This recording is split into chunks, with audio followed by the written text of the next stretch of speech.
Last week we asked the question, what opportunities are right in front of you?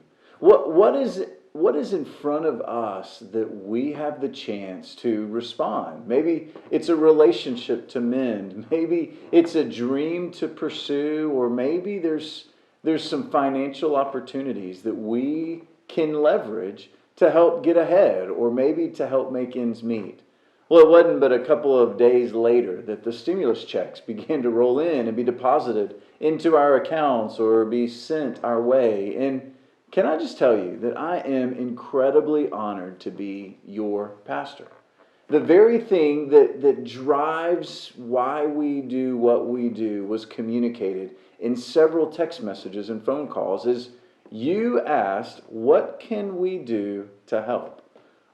Who can we use our stimulus check to help? Who can we donate money to make a significant difference?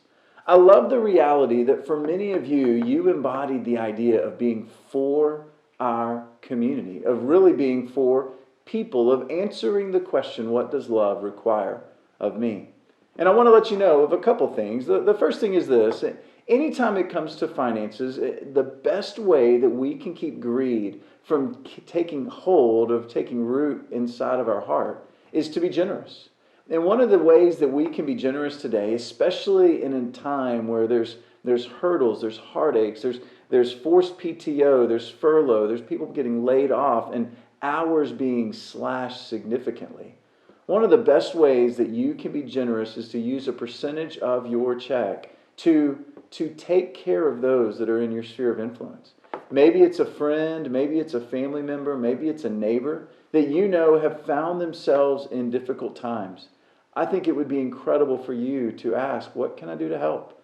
Maybe to take care of their rent payment for a month, or take care of a utility bill, or maybe it could be to give them some gas cards to be able to help with transportation in these trying times.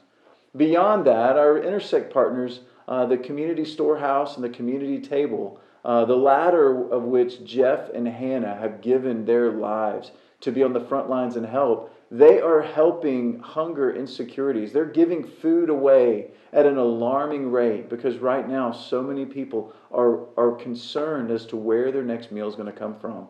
One of the things you could do is to give to one of those Intersect partners specifically to help them restock their shelves and ensure that everybody in our community has a meal and has access to food during these difficult times.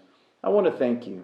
Beyond that, I would encourage you not just to give, but to save a portion of it. Maybe to put it away in an emergency fund so that should this happen again, you will be prepared.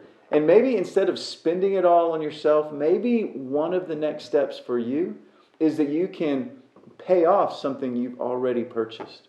Regardless, I know there are a lot of things that we can do and want to do, but when we really are forced with the opportunities in front of us, it allows us to see ways that we can continue to be for our community. Hey, thank you so much for being generous. Let us know what we can do to help, or if you have questions about ways you can be a help during this difficult time, let us know. We would love to help you out. Thank you, and we'll see you next week.